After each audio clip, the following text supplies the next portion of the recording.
Bandwidth for all shows on the Aussie Tech Heads network is supplied by Aussie Tech Heads Web Hosting. For a fast, affordable and reliable Australian server with fantastic support, contact Aussie Tech Heads Web Hosting at aussietechheads.com.au. Aussie Tech Heads, Australia's best hosting service.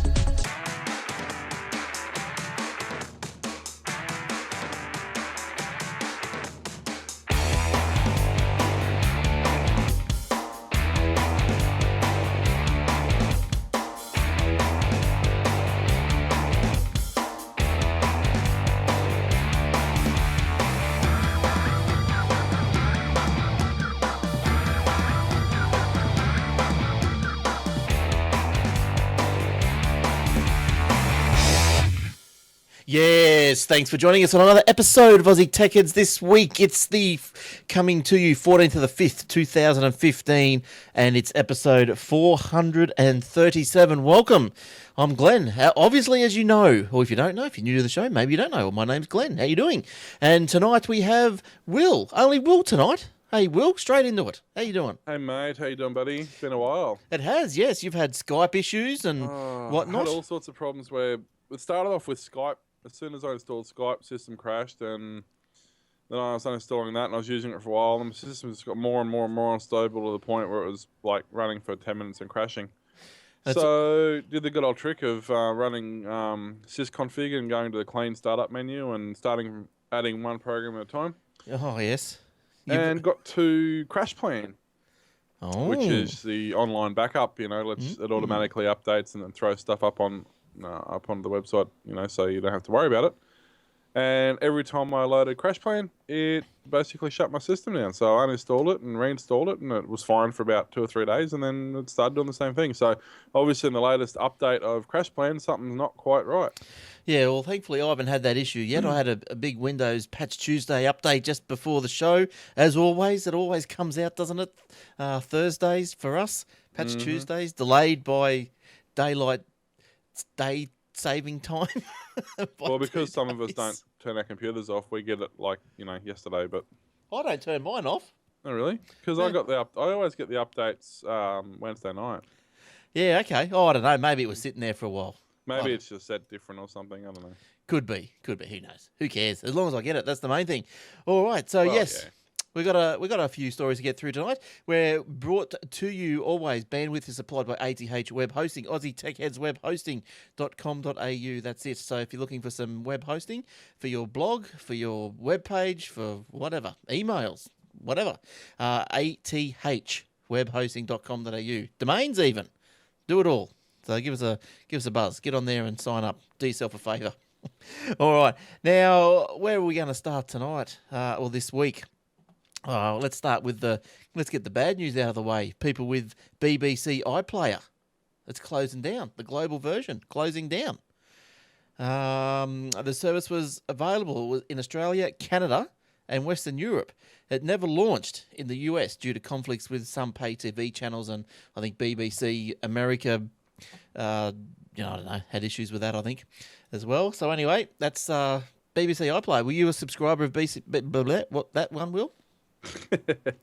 No, I most of the stuff that we actually watched, very little of it was on the BBC side of it anyway, so it wasn't although my nephew is huge BBC nut, like anything that BBC releases he basically has watched every episode ever made of it. Yeah, right. And I think obviously there's a way around that, of course, but he was rather upset by that because he had to, do 5 minutes worth of work to get around that problem.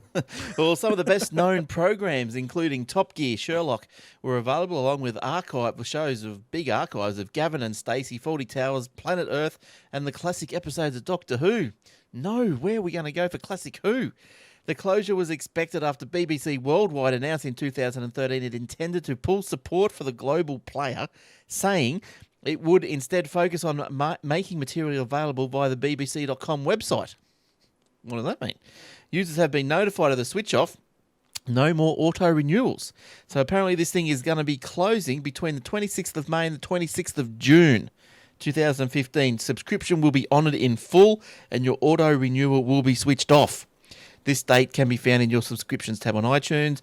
Please also note that you will only be able to watch your downloads until the day your subscription lapses.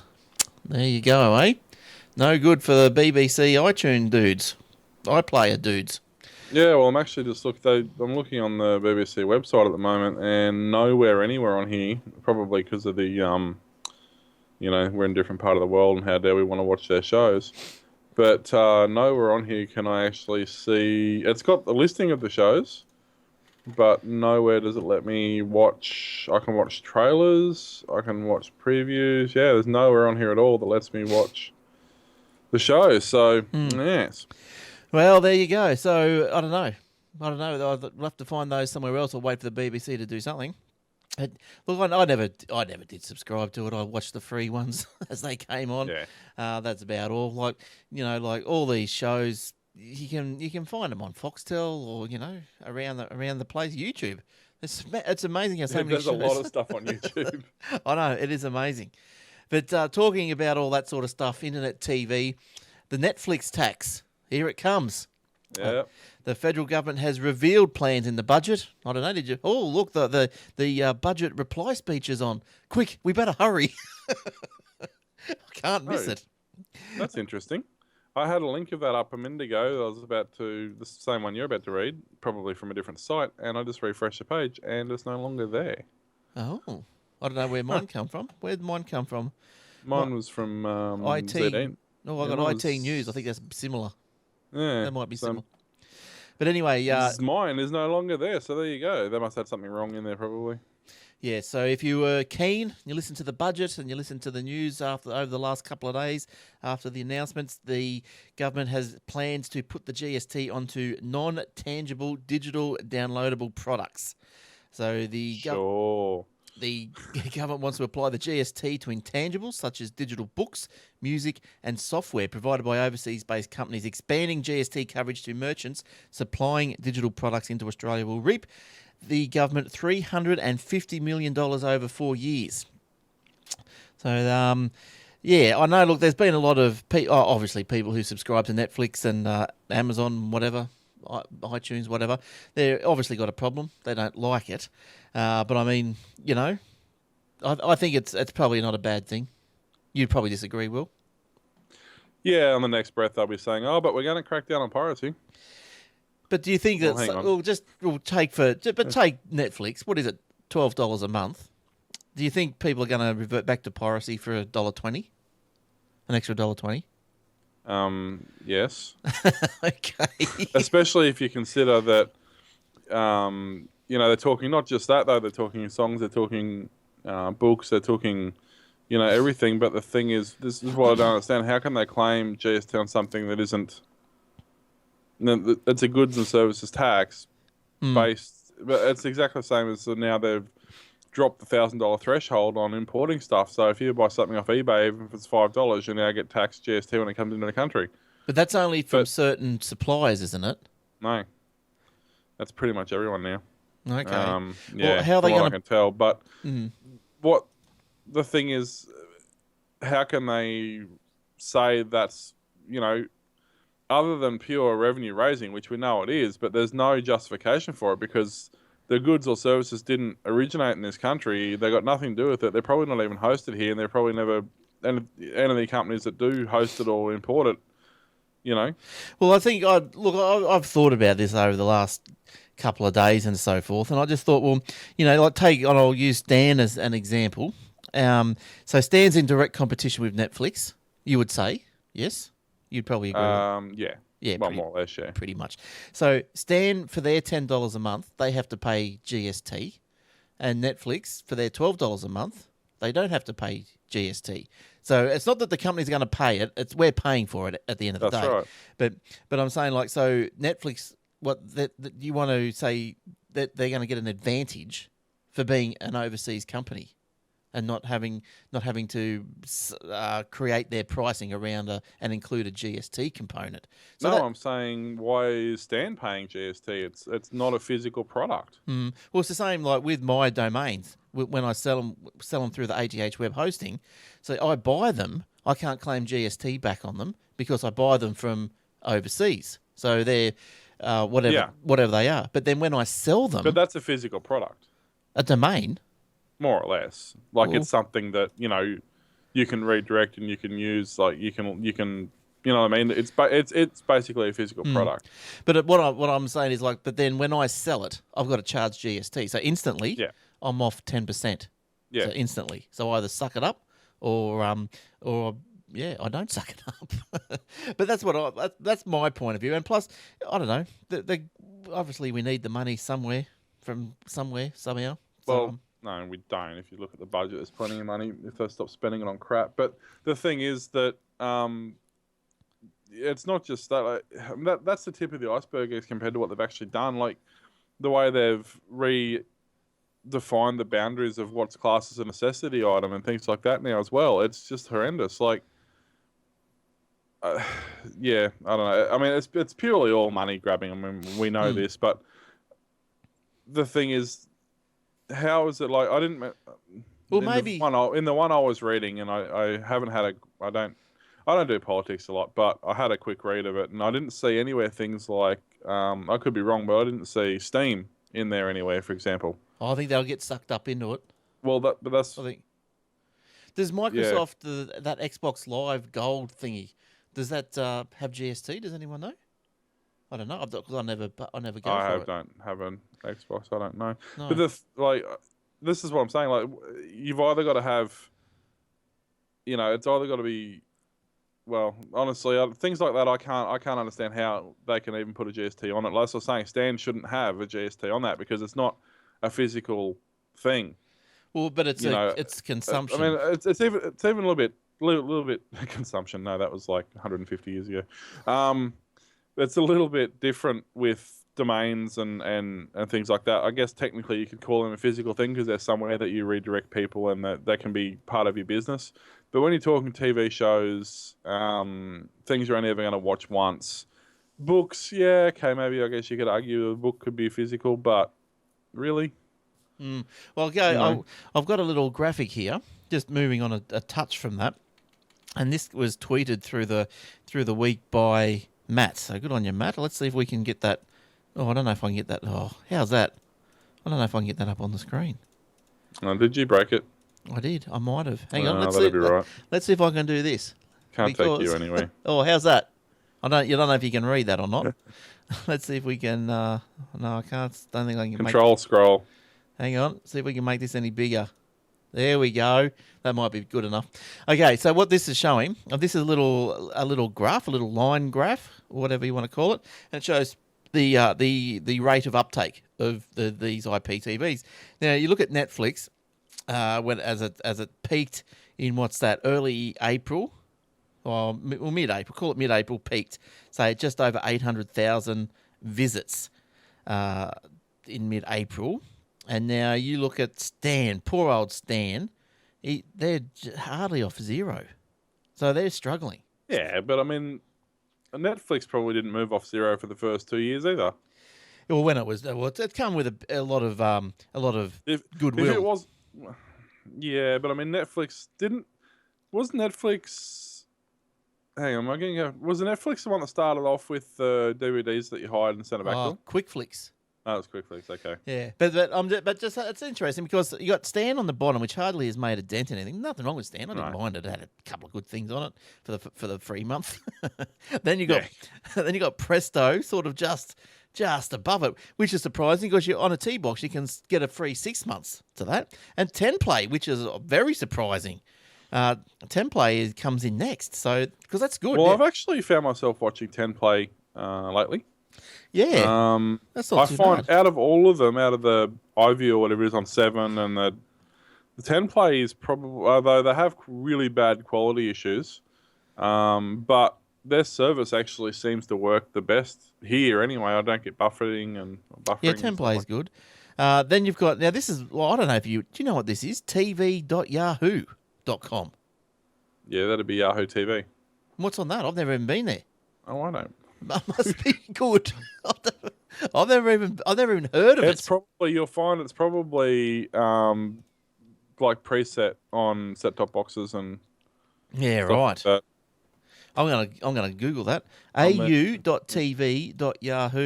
Okay, let's Google au. Or Wow, let's if I could type it spell in. Yahoo, this would be a lot easier. Yahoo.com. Let's try this. Let's see what comes up. Because I don't know. What is this? Well, it's slow. Here we go. Downtown Abbey. Watch video. So what is this like? It's a Channel 7 catch up. Is that what it is? Yeah.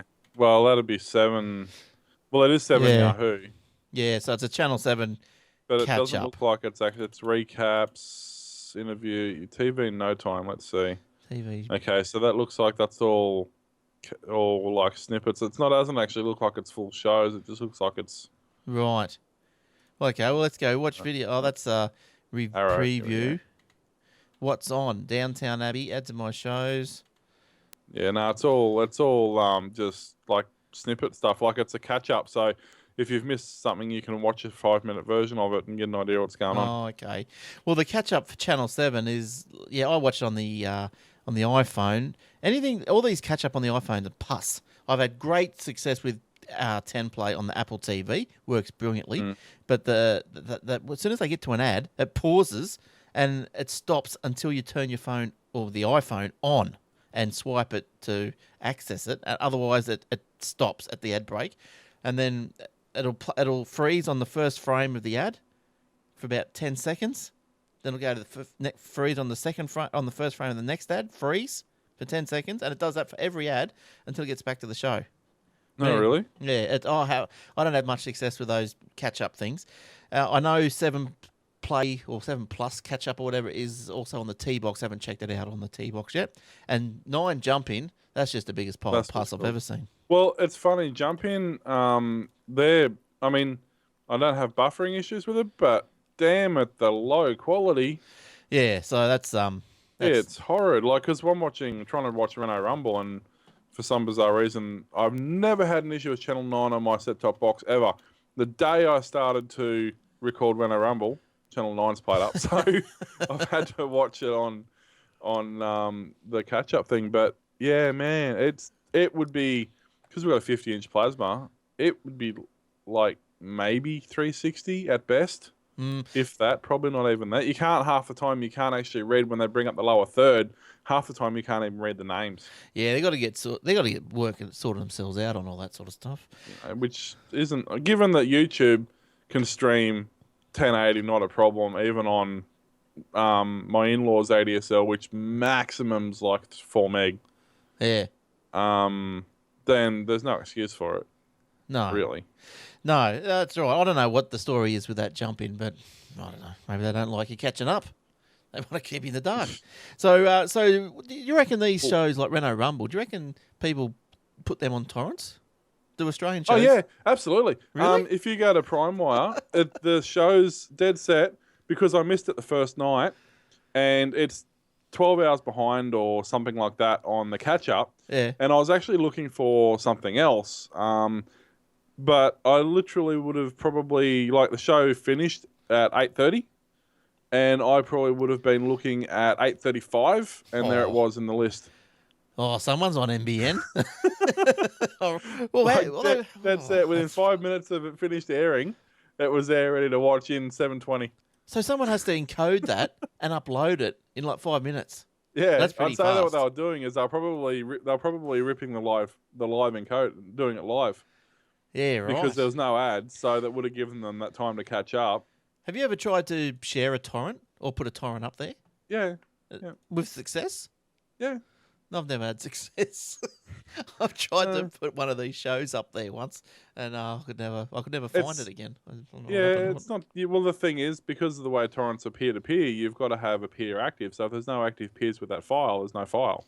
But I was active. So, yeah, but the thing is, like, you've got to, not only you've got to put a show up, you've got to put something up that people are searching for. So, and then you've got to propagate through all the things. Like, you'll find a lot of the files are hosted initially on server backends, so that the file's always there, and then it spreads out. Once the torrent spreads and the peers have it, then obviously it gets faster and faster. But you need that initial backend to get it up and running. Yes. But yeah, I mean, getting onto that whole streaming versus pirating, which is crappiest or whatever.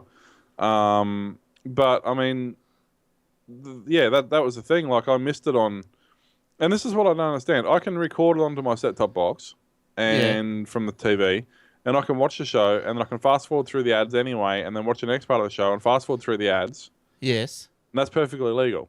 If I then download that, or if I, put that up on the net for somebody to download without the ads, and they download it and watch it, it's illegal. Well, yes, apparently. Well, is it? Is that the actual illegal part, or is the actual sharing the illegal part? It's the share. For me, I can see. This is what they're shooting themselves in the foot, because at the moment they're cracking down on people. I've got a story on tunneling, or a tunneling app later, but they're cracking down on people who are downloading the file. But there's no enforcement for that. The thing they complain about, the piracy, if you want to use their own terminology, is the uploading of it, not the downloading of it. Well, I suppose, like could you say, could you go into your court, you get pinged for downloading, you could say, well, how do I know? So, well, say you download something from iTunes. How do you know that you only know through just talking to different people and whatever, through Goodwill and Facebook or whatever, that you only know that you're downloading something from Apple and that's going to be totally legit? How do you know that? How do you there's no terms? Is there terms and conditions for each show that you download, or some sort of warranty that anything that comes from iTunes is legit? Do you know what I mean? Yeah. But that's right. And this is the thing I love about that they rave on about piracy. Okay, so this is the dictionary meaning of piracy, which is how the law has to see a word. It doesn't have a choice. If it's in the dictionary and it's a known word, the law has to use it that way. So piracy is a person who attacks or robs a ship at sea. Hey. Okay, probably not really doing that. Let's try this one. To rob or plunder a ship. No, probably not doing that one either. To use or reproduce another's work for profit, usually in contravention of a patent or copyright. Well, yes, that's piracy. But also, when you cast your mind back, when you used to watch DVDs with the scroll of with the stolen music and used for that, yeah. And now mostly it concentrated on public broadcasting of that material. That's right. It concentrated on the copying or the redistribution of that material, and I suppose the copying, which would probably be downloading, wouldn't it? If you're downloading it, you're sort of copying it. But for personal use, I don't know. Here's the thing they added onto it quite recently. This has just recently been added onto the definition of it. A person or organisation that broadcasts radio or television programs without official authorisation. So if you're consuming it, that's not you. No. And unless you've got a TV station and tower in your backyard, you're not broadcasting it either. No, that's right. So they're cracking down on what? They can't use piracy as a law because they're not cracking down on piracy, because piracy is irrelevant to what you're doing. So what's this whole 3 strikes thing that they're supposedly doing? You know, and not only that, they're also illegally monitoring your data. But hey, that's another whole other animal. But look, it doesn't matter. They'll go down this track. They'll ping a few people for downloading Dallas Cowboys and all this sort of stuff. That's it, exactly. And then all of a sudden, you'll find that if this starts to get traction, then I've seen it already, that people just rename the file. So instead of Dallas Cowboys, they'll rename it News at 6.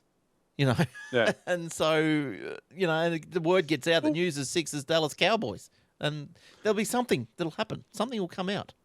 Well, I mean, when I do download torrents, which is very rarely because I stream, and that's another thing they're not obviously can't do anything about, because streaming is just bits going backwards and forwards. But when I do download episodes, it's usually called S6E4. Yeah. Like. Why that could be, could be anything, absolutely anything at all. Yeah. So, all right. Well, how about you open up your tunnel? Tell us what's in your tunnel. My tunnel contains all sorts of interesting things. Oh, I'm sure it does. Oh, but I mean, okay.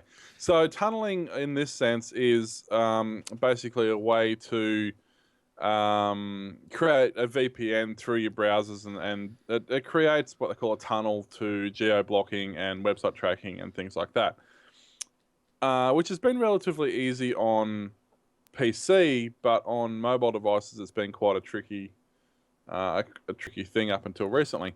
So TunnelBear, who I've actually used for various VPNs and things like that, and there are other ones doing this, but this story just happened to be here at the right time, so I'm using this one.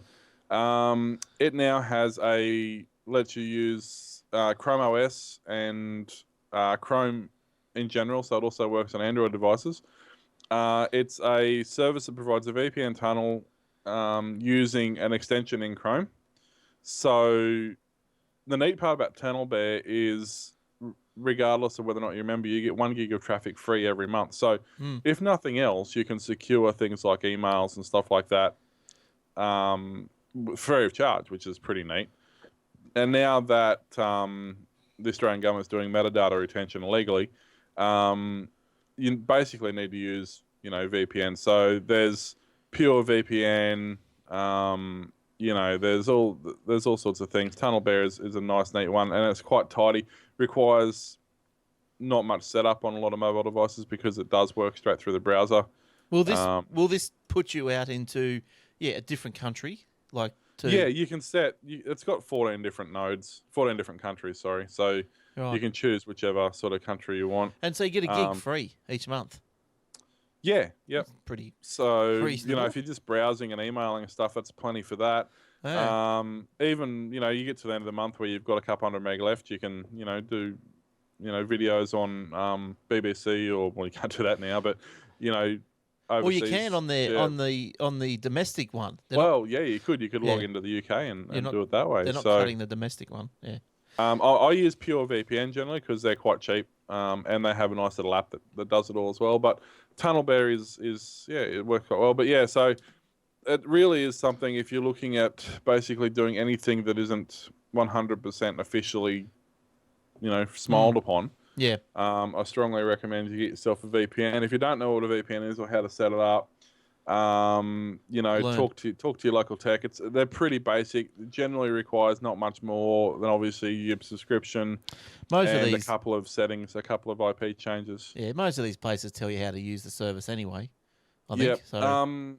I don't know if TunnelBear has an iPad version. I know that what's the other one called? Don't you just put it into your VPN settings? You don't know. Pure VPN I know has an iPad app and an Android app as well. That you just literally load it up, you put your login details in, and then you can choose all your different settings and configurations and stuff like that. So I used to use VPN occasionally to watch the Channel 9 game of footy live. Yep. Because you were geo-locked. Yes, that's right. So I used to, and because that was the game I was interested in, and who likes watching ads, so I used to pull that up on my little Mac here, mirror it to the TV, and it was great. Yep. And then I could watch that live at 3:00. And not a delayed one at 4. But now Channel 9 have put it live at 4, so I'm happy. That's great. One thing I've used it for, and more so this year, now that V8s have gone to mostly paid, they've only got a couple of free races this year. Most of it's paid. So I use VPN to come in from another country, and if you come in from another country, you can go to the Telstra-hosted V8 Supercars website and watch the stream live. Right. As long as you're not in Australia. Gee, oh dear. So I'm watching the thing that should have been free anyway, freely. Yeah, well, that's right. I think there's a lot of people upset that what's that now? Just on Foxtel, is it? Is that what's happened? I think all the Enduros are all on Foxtel. I can't remember the exact numbers, but I think there's only 4 or 5 races that are on free to air. Yeah. Okay. Yeah. Right. Everything else is on Foxtel, which is fine because the last couple of years have been dying in the arse anyway. So, but this is going to absolutely murder them. I don't know how the sponsors were even remotely happy with this outcome. You look at their numbers, and you look at the people watching, the live figures for people watching. Yeah. And it's 10%. Yeah. Right. There's just no one watching it now on TV. If they're not turning up at the event, no one watches it. It's just how many? What's the figures like on the Telstra site? Did you get a little counter? Oh yeah, well, I have noticed this year a couple of times. It's actually said there's too many people watching. Please, you basically put in a queue. So I've never seen that in Oh, the last like 5 or so years I've been doing it. So mm, because I used to do it for other reasons, because it was, if you're out and about and you want to watch it, you wanted to watch it, you could do it on your, if you're with a Telstra mobile. Actually, it was good. You could do it for free. But if you weren't, um, you could do it the same way if you're yeah. able to get it. But yeah, it's right. There's a lot of people doing it. That's for sure. All right, let's change speed. Let's talk about Windows Server 2003. If you got one, you better have a good look at yourself. Companies that companies that don't make the move to migrate off Windows Server 2003 before Microsoft ends support in 2 months, there will be significant security implications, possibly putting businesses at a big risk for a breach of security, experts said. That might be the guys at Microsoft Windows Server 2012, I'd suggest. So we expect attacks will peak around July 14 when support officially ends, as Server 2003 will be one of the least secure systems in existence, says the product manager, Piero de Paole, who is the marketing dude at Symantec. As of mid-July, let me get this for you. There we go. As of mid-July, Microsoft will no longer issue patches and security patches or updates for its Server 2003 operating system. Microsoft issued 61 Server 2003 security bulletins last year and 25 so far this year. So if you got Server 2003, possibly with a couple of Renault Rumble torrents out there as well on the back end, just for Will. He's just for Will's delight. You better think about moving off that, I think. It's funny. I don't normally watch it, but this year I've been watching Renault Rumble and MasterChef for some reason. There's something about it this MasterChef's year. great. I like MasterChef. I haven't watched it for years, but this year, yeah, it's been quite good. Yeah, I don't like MKR. I never really got into it. I don't know what the whole razzle dazz is about, all that one. But anyway, What's that? MKR. Everyone loves it. Yeah, I don't get MKR. I don't get it either. Maybe it's just us old fogies. It doesn't appeal to us. MasterChef makes me feel warm.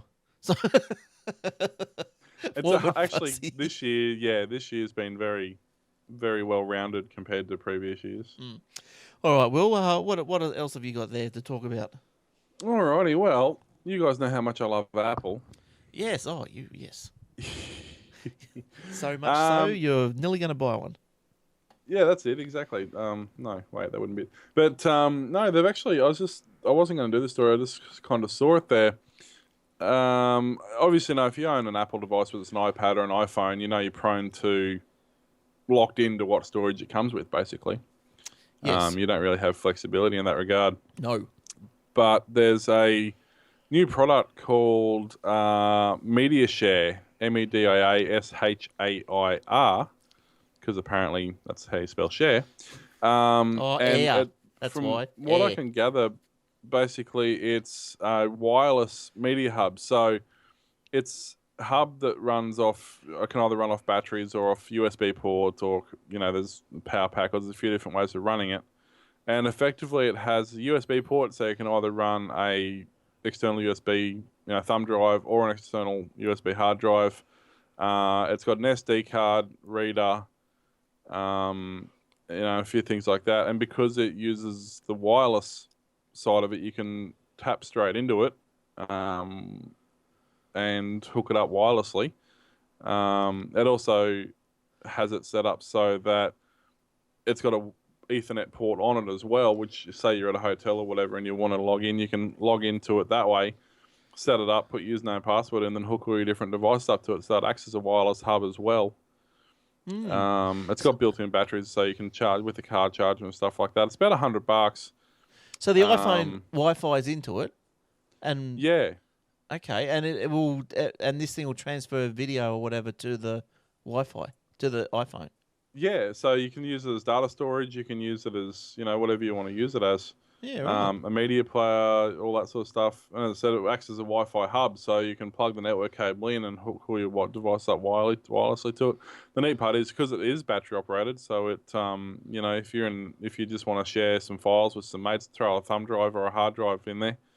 and put it on a table, and everybody can grab the same files and stuff like that. I mean, it's $100. It's got, it's not bad. There's a few other, Yeah. I think obviously it's not only for Apple. It will work with any wireless device, Android and stuff like that. But a lot of your Android stuff has your OTG, your on-the-go connectors and things like that. So it's not such a big problem. But I think if you've got an Apple product, this is really a good solution right. for you to increase your storage. Can you send me the link to that, and I'll chuck that in the show notes. I can now that I've just closed it. Oh, excellent. Now, I was going to go somewhere after that. Where was I going to go after that? How about this one? Oh, I was going to say to you, you know how I didn't tell you, but I bought a couple of things from Kogan, first ever time. And thought I'd give them a shot, see how it goes. Now, I haven't got them yet. They're coming tomorrow. So I've got the con note. We're on the ball for tomorrow. But something, have you ever bought from Kogan? I have done, actually. I bought a couple of things off him, yeah. All right. My little question mark, like there's nothing wrong or anything. Let me say that to start with. But my little question mark is, this freight. Now, coming by toll, and they say, I've been watching the freight. It left Melbourne, and it arrived. Now, it arrived on the Gold Coast 2 days ago. Right? It was signed in 2 days ago. I'm not getting it until tomorrow. Yep, that sounds about right. Why? Do they only deliver once every 3 days? Toll or something? It would probably it depends on. See, if they're paying for cheap freight, it would be whenever somebody's coming out this way. Right. They're not going to pay for a special delivery just to come out here to you from wherever the depot is. So they will actually. Do you reckon they'll sort it and go, okay, well, Rabina, we've got a couple for Rabina and maybe Varsity. So okay, Friday, that's the day. We get the same at work. If a package doesn't arrive at the distribution centre by midnight, you won't get it the next day. You'll get it the day after. If it gets there by midnight, you'll get it the next day because it'll go onto that container. So we have the same thing at work. Sometimes you literally miss it by minutes. Yeah, okay. That's the thing. If they've only got one parcel and they've got to drive half an hour to go there, they're not going to do it. Unless it's been like 3 days and they have to because there's nothing else coming out to that area. Yeah, maybe that's what's happened. But yeah, well, that must be how Australia Post is going with their mail. Because they're getting every 2 days. But having said that, honestly, other than bills, what do you use Australia Post for these days? It's not much, eh? The occasional Mother's Day card? No. That's sort of the Christmas card occasionally. That's about it. It's pretty much all for post these days. I don't think any. We get some express post stuff, but regular snail mail, we don't. I think I've probably sent maybe 2 letters in 12 months. Yeah, well, the only time, when do I send letters? Not very often. No, not very often. But anyway, let's keep going. Now, Will, this is one right up your little tunnel. Meat. You leave my little tunnel alone. We've been through that. Chip. That happened last time. One of us got pregnant. Oh, meat chip. Have you ever heard of chip? I eat chips. Is that close enough? Oh, yum, yum. No, it's the $9 computer. That's right. Yes. Raspberry Pi rival, eh? Now, the world's first US $9 computer, microcomputer chip, CHIP. Don't know what that stands for. Probably should have found out, but I didn't. Has been unveiled. Look at this. It's a Kickstarter. The tiny PC from Next Thing Co. is credit card size, so that's about 6 centimetres long. Single board computer, similar to the Raspberry Pi, but smaller and cheaper. Now, currently a project on Kickstarter. Now, you can go and join it. And apparently if you donate to it, I'm not sure how much you've got to give to them, and you'll get one. The super small device connects to a display, mouse, and keyboard for basic computing tasks. 1 gig processor, 512 meg DDR3 RAM, and 4 gig storage. That's all right. That's what people's computers are these days, 4 gig. Connection-wise, you'll find on board a Wi-Fi, Bluetooth 4, USB, micro USB, and a 3.5mm output audio. Users can browse the internet, watch video, play basic DOS games, and work on spreadsheets or Word docs with it built-in LibreOffice application. Excellent. Now, the US dollar pledge. So you got to put in $9 US by the looks of it. I've never done a Kickstarter, but anyway, I might do this, see how it all works. $9 can't go wrong. So $9 Kickstarter, you'll get the chip, board, and if you want the pocket chip. But the pocket chip's $49. And shipping is expected around December. So they have, what do you got there, Will? You got the chip going on. Here we go. Now, so this is the Kickstarter website.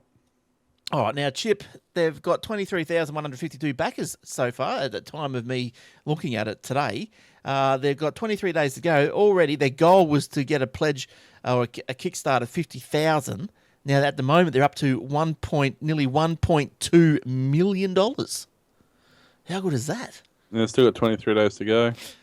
Yeah, so look, I might have a go at that. Let me write this down for after show drinks, and I'll do that. See, if you pledge $9 or more, you get Chip, which is the learning computer, and a composite cable. That's pretty much all it has. $19 will get you. $19 will get you one chip plus a 3 amp hour 3.7 LiPo battery pack, so you can run Chip in portable mode. $19 will get you Chip and a VGA adapter, so you can run it on a normal VGA monitor. Oh yeah, nice. $24 will get you a Chip plus a HDMI adapter. $49 gets you a Chip plus a pocket chip, which basically gets a touchscreen gives you the chip part of it that plugs onto it. It gives you a touchscreen, keyboard, and battery. $64 gets you the chip plus the chip adapter plus a HDMI adapter. $93 gets you all that plus a battery. Then you go up 93, gives you the cabling. Then you start getting up into 150, gives you full access and lets you actually help you develop the software and things like that. Yeah, right. So yeah, it's pretty neat. I mean, it is literally like it would be good for, like you see that screenshot there, like emulation for MAME emulation and stuff like that. I think would be ideal. But it's so small. It's great. That's it, and you can see there's the pocket chip, so it gives you the little the touchscreen module and the you can see down the bottom there's a pencil, so that gives you an idea of how the rest of the size is with the touchscreen and the keyboard. It's all obviously for projecting, so you can add your own fascias and all that sort of stuff to it. Yeah, that's but cool. yeah, it's it's not as powerful as the Pi.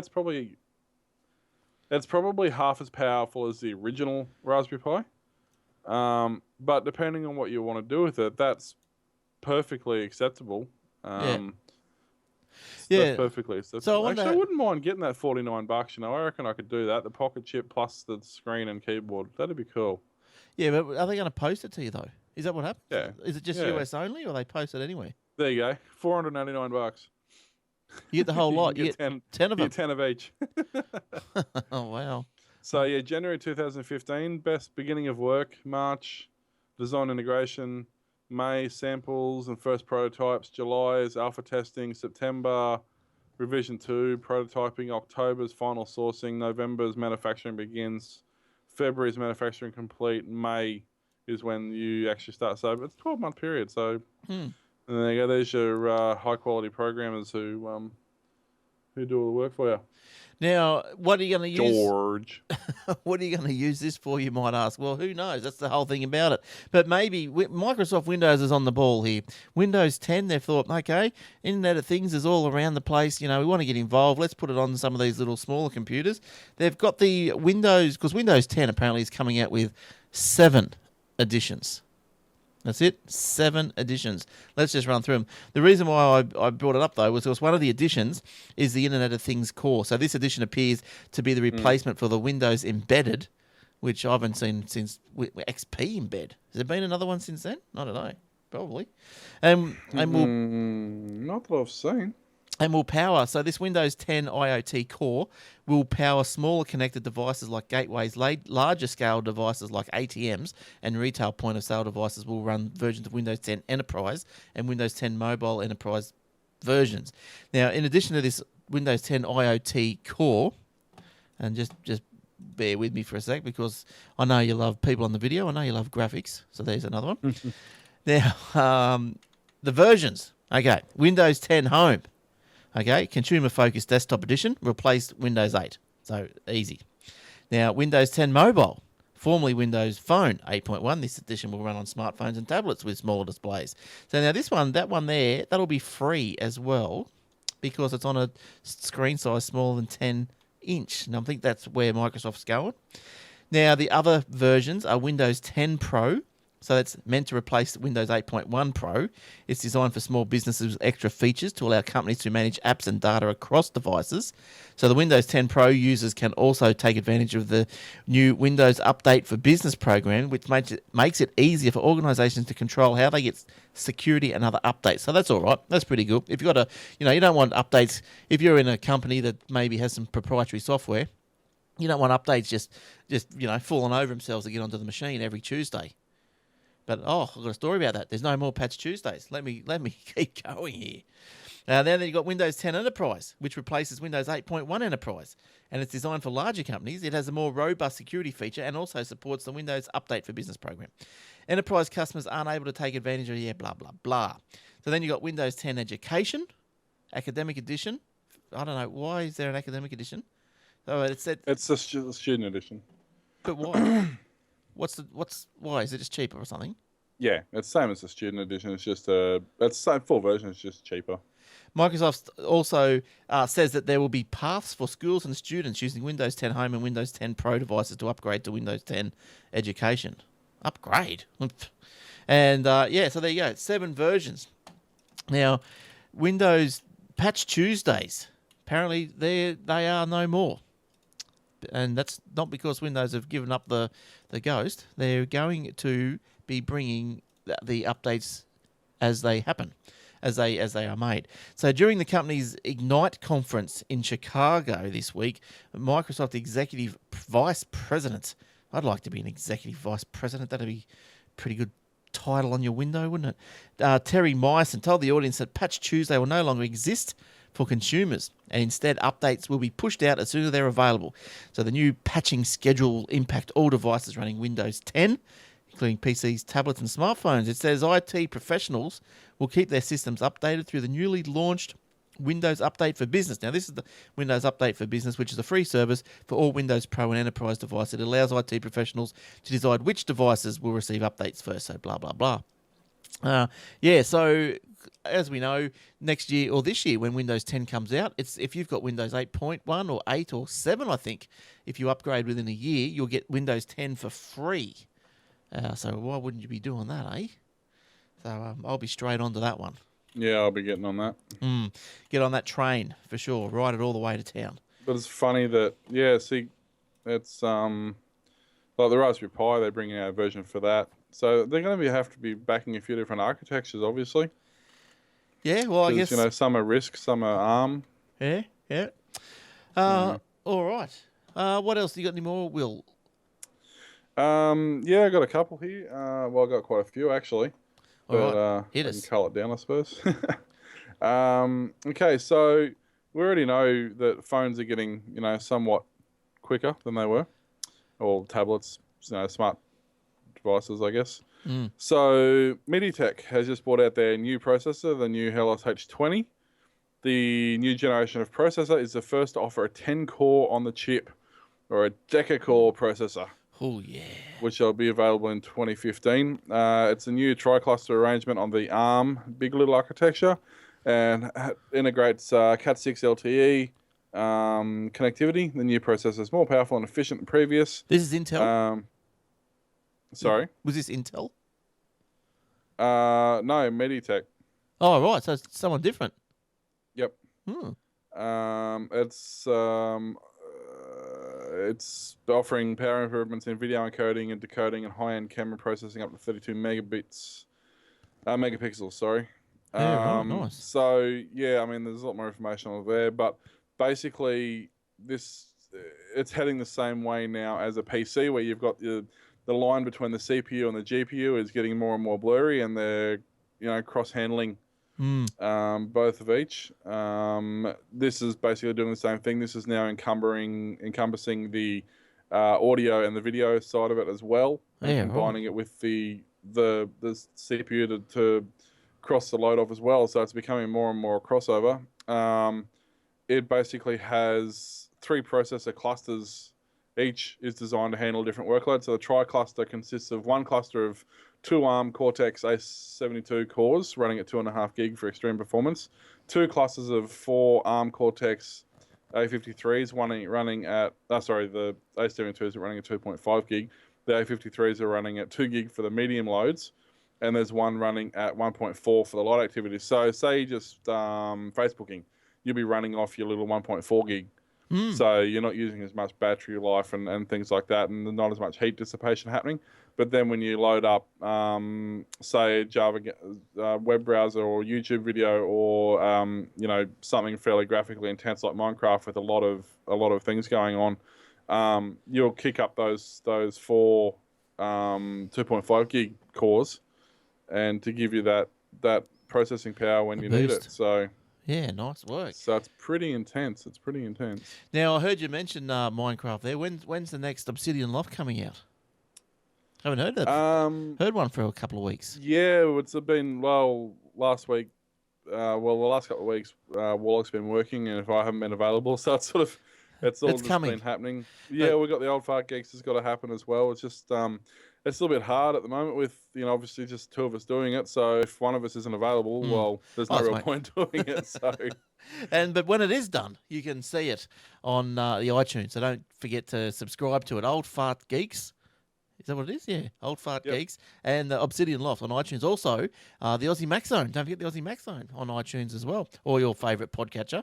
And the Aussie Tech Radio, aussietechradio.com. So 24/7 back-to-back tech shows from Australia and New Zealand. If your show's not there, if you want a show on there, just send me an email, glenn@aussietechheads.com.au. We'll gladly put it up there for you. It's free. Why wouldn't you do it? Hey. Oh. All right, aussietechradio.com. And Facebook.com/Aussie Techheads, YouTube.com/Aussie Techheads. And how about AussieTechheads.com.au/paper? Oh, it's going off, Will. It's going off. got it all happening. All right. Let's get through some of those other ones of yours. Alrighty. Well, I've got a couple of people this week have announced data plan modifications. Telstra has done a prepaid mobile broadband data pass thingy that they call now, where you can share it over multiple devices and stuff like that. Oh, yes. So as you can see there, they've got a 3-day pass or a 1-day pass and a week pass and things like that. So you can have, say, if these are great if you want to go on holiday, for example, you can grab a monthly pass, a $30 pass, lasts for 30 days, gives you 3 gig. And it rolls over your unused data on your next recharge and things like that. So if you don't use it all, when you recharge it again, you've only used 1 gig, you've got 2 left to roll over into the next for 5. Into the next one. So that's all right. So yeah, so that's not bad. And also, Telstra's got the new data auto top-ups now, haven't they? Yep. Yeah, so that's not too bad. And that with, I like I'm a big fan of the data sharing they've finally decided that they're going to do. So yeah, we shall see how that works. The auto top-ups, what happens there, for those who aren't on Telstra, is that if you're going to go over your data cap, then instead of going over and paying $6 million per meg and then going, I'm over, I better ring them up, and you already own 300. Well, then this auto top-up means that you can say opt in, and when you go over, if you go over the cap, automatically gives you a gig for $10. So hopefully you will never get the $6 million charge. That's it. And not to be outdone, Vodafone. Well, actually, a few of them. Virgin has announced new bonus data. Let's see. Here's what we're looking at here. Yeah, I think this is the Virgin plan we're looking at. You can see there they've got up to 6 gig of extra data will be available to new or recontracting Virgin Mobile customers. So you can do a $80 plan with 24 months, gets you unlimited voice, and 4 gig of data plus bonus 4 gig. So what it basically is, the bonus, from what I can gather, I haven't actually read into it, but what it looks like, it's the rollover. So you can have up to 4 gig from the previous month. So if you don't use any of your data, then you can roll the whole lot over from the previous month up to that amount. So you could end up with a maximum of 8 gig for the following month. Of course, it only rolls over for the first 30 days, so you can't double it over. But, it's not bad. Yeah, that's good. For on an $80 plan to get 4 gig data plus unlimited voice isn't too shabby. No. Well, I'm on got the prepaid Telstra plan, $55 a month. Bring your own device. And yeah, $55. It's only 1.5 gig of data, which, I don't really use that much data when I'm out and about, because you mostly, if you go to someone's house, once you hook into Wi-Fi, you're on there every time you go. So yeah, got 1.5 gig of data, and as a bonus, I'm not sure if that bonus is still going, but I got $1,700 worth of calls. So yeah, that's a lot. I can't do that many. That's it. I mean, you can see there too that if you look at, if I press the right button, you go back and you'll see there that if you just the BYO plans, for $60 gives you unlimited voice and 5 gig of data. Yeah, that's pretty good. That's better than mine. Or if you look at what Vodafone's doing, you can see that Vodafone on a 24-month plan is offering the smallest ones $50 with 4 gig of data, with 8 gig of data, sorry, on their SIM only. And right up to, the 65 gives you 12 gig of data. Yeah. Or the month-to-month, so non-contract plans, $60 gives you 8 gig of data. Yeah, that's the go, isn't it? On a non-contract. Yeah, that's the go. But it is Vodafone, though. That's the only problem. But that's the go. That's plan. It's probably the best plan around. Well, Vodafone around here is really good. I know a couple of people that have it, and they have no dramas at all. So yeah, rightio. Yeah. Oh, look, I'm not saying that as around the Gold Coast. Yeah, depends on where you are. Populated areas. Yeah, sure. But I think go out to I don't know. Go out to Burke. You might have a bit of a drama. Well, they fall back onto the Optus network, so anywhere where there's Optus by rights, you should have signal. Yeah. Oh, so okay, so it falls back. Okay, right. I thought they were on by their own old Vodafone. Oh, sorry. No, I don't know. I think they still. I'll have to double check. They used to fall back onto Optus for remote. Well, like if you're in an area that's remote, they used to fall back onto the Optus 2G network. I don't know if they still do. It's been a while since I've had anything to do with them, but yeah. Okay. Yeah. All right. Next one. Alrighty. So of course we know about Click Frenzy. Click Frenzy. Because last year was a huge success, and the year before was even more successful. Melted. In other words, as soon as it launched, websites crashed. Yes. So hopefully, Tuesday, May 19th, 7 p.m, as you can see there, Click Frenzy starts. This year they've got even bigger, because this year Microsoft has joined the fray. Ooh. So that's going to make things even more mad. So, of course, you can get things like $50 off Xbox One consoles, $30 off Xbox 360, 50% off Xbox games, 20% off accessories, $30 off Skype credits, which is great if you make a lot of international calls and things like that. You can buy things, for example, deals like buy Surface Pro 3 and get a free, cover, keyboard covery thing and all that sort of stuff. So, so just in case you weren't sure, Click Frenzy. There's not only Microsoft. There's a whole heap of, there's a whole heap of stuff. Are they really good deals, like across the board?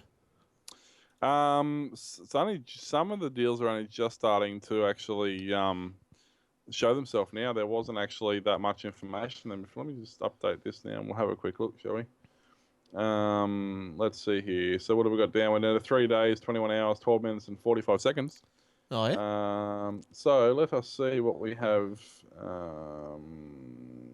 Where is there? I'm guessing it's that one. No, that's the 2014 one. No, looks like I still haven't got a full list of their stuff up. What's that say in the background? Go nuts. Go nuts. Hey? Who's nuts? What are you on about? In the background, it's got go nuts behind the time, the countdown. Oh, it does too. Yeah. I didn't even notice that. That's too close. I couldn't. It's actually because I've zoomed that in to make it full screen on there. It's actually really huge on my screen, so I kind of can't see it properly. Click Frenzy, here we go. But they don't have. I suppose they want you to go to the site in 3 days to find out. Yeah, but I'd like to have like a rough idea of. Yeah, it'd be nice. What we're kind of talking about. Yeah, well, maybe as the time gets closer, it's only 3 days, but as it gets closer to it. But anyway, that's the way they want to play the game. That's the way they want to roll the dice. Haunting Essentials. Here we go. Yeah. That's great. Well done, guys. Thanks for that. All right. Well, here's my final story for this week. Now, I don't know if you've heard of Google's Map Maker. So they've had this thing called Map Maker, which they introduced in 2008 as a way to gather mapping information from users to fill gaps in the Maps data set. So users could add roads, buildings, whatever, other features, servos, bottles, I don't know, whatever. In 2012, the World Bank announced a partnership with Google, enabling developing country governments and United Nations agencies to use MapMaker. So it's a fair income thing, It's not just one another little, brain fart from someone in Google. It looks like it's a fair income thing. So this allowed the bank and other organisations to access data in more than 150 countries for free. While it was normally available worldwide, Google did not enable Map Maker in nations such as China, Ireland, South Korea, Japan. South Korea? That's interesting. How's North Korea going? He's crazy, that dude over there. Anyway, You think? Yeah, he kills people. Gave it away.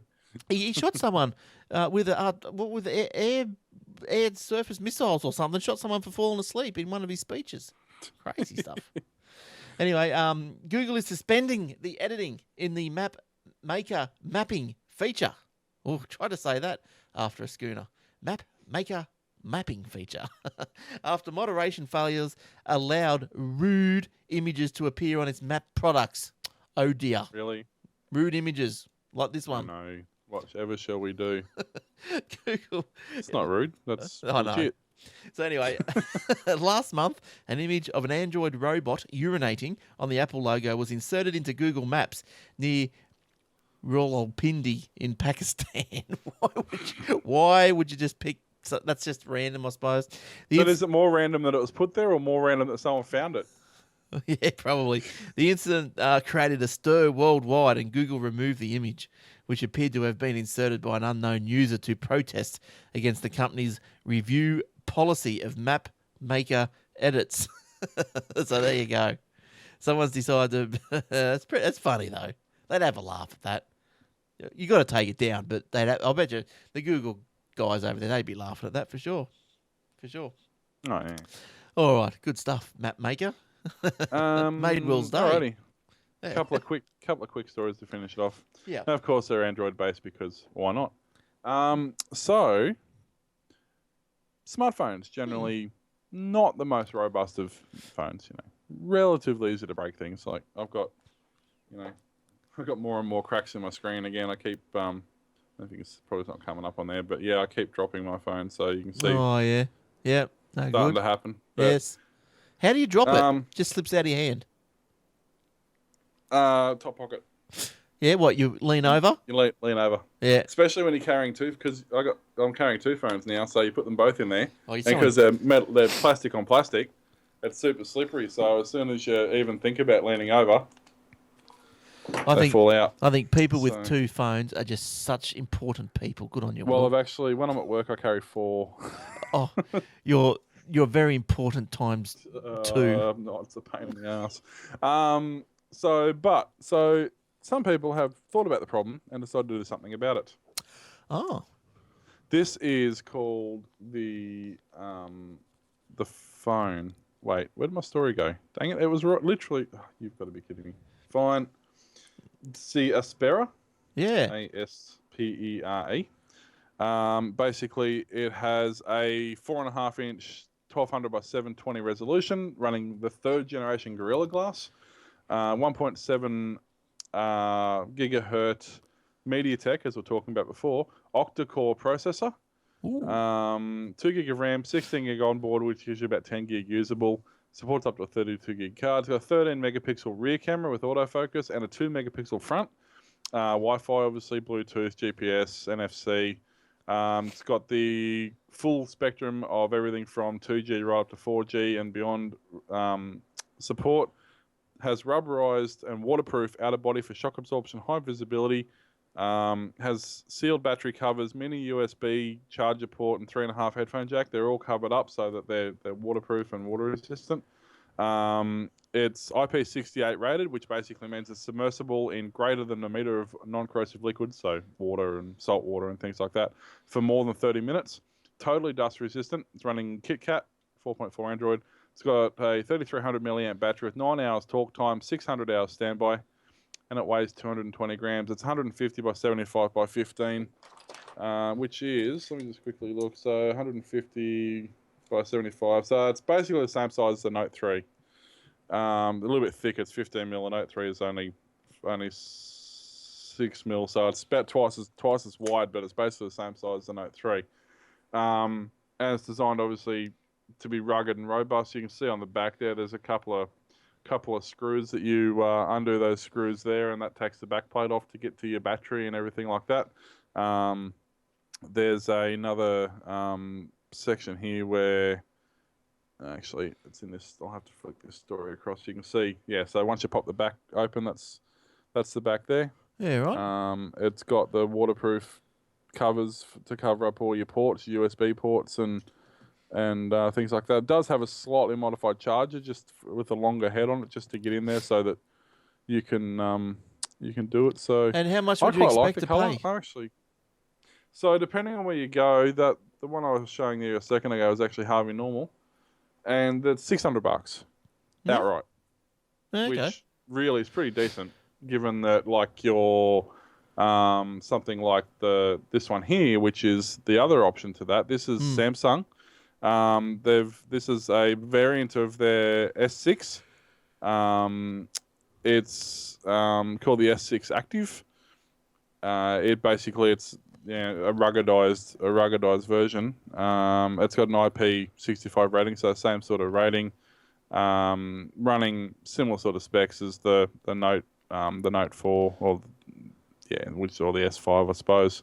Obviously slightly lower support hardware just to fit it all into the same size casing. But this one here is probably close to $1,200. Ooh, so so you can have basically exactly the same phone for half the price. That doesn't look too bad. I like the colours. I actually really like it. It'd be a great tradie phone. Apparently it's got a really bright, like an SMD LED in it, which is super bright. Yeah, okay, nice. 600. So honestly, if I'm seriously, like, my contract's up in like 4 months, I'm seriously considering just going to that. I mean, I love my Notes. I think they're fantastic, and Son's got the Note 4 and it's great.